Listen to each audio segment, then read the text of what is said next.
As learning professionals, it's our lot to try and be as persuasive as we can be, whether we're trying to convince our stakeholders to go with the solution that we recommend to their particular problem, whether we're trying to persuade learners and their managers to engage with our solutions, or whether as part of those solutions we're trying to get learners to adopt a new way of working.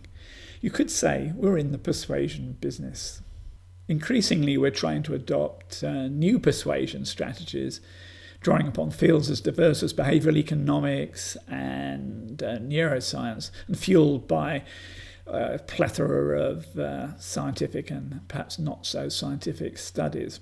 What we're trying to do is to up our success rate in terms of persuasion by having a much better understanding of how people make decisions in different situations.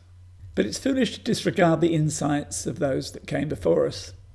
Thousands of years ago, they may not have had big data at their disposal, but they certainly did. At least some of them have some pretty big brains. A good example of that is Aristotle, born in 384 BC, and often considered the father of Western philosophy. In circumstances that were probably no more than coincidental, at 3 recent events, I was recommended to Aristotle's modes of persuasion as a tool that had plenty of contemporary value.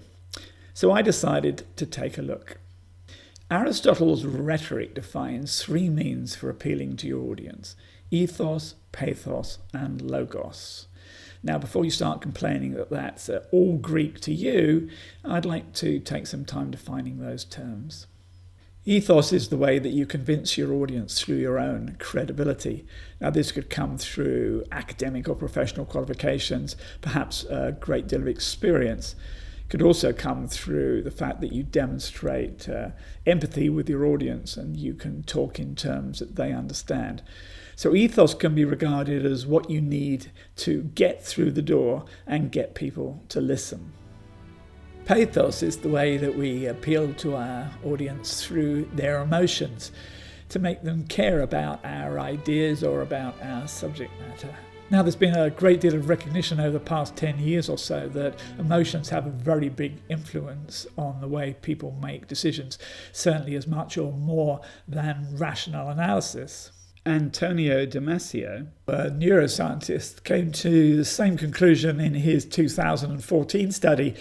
He said, "We are not thinking machines, we are feeling machines that think." And anyone who's keeping an eye on the rise of populism is bound to reach a similar conclusion, I think.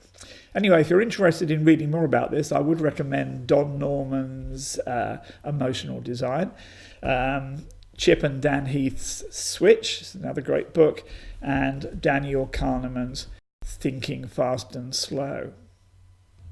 Finally, logos, which is when we appeal to our audience through their sense of reason, through facts and figures. And that's where our new passion for data analytics and evidence-based thinking really starts to pay off.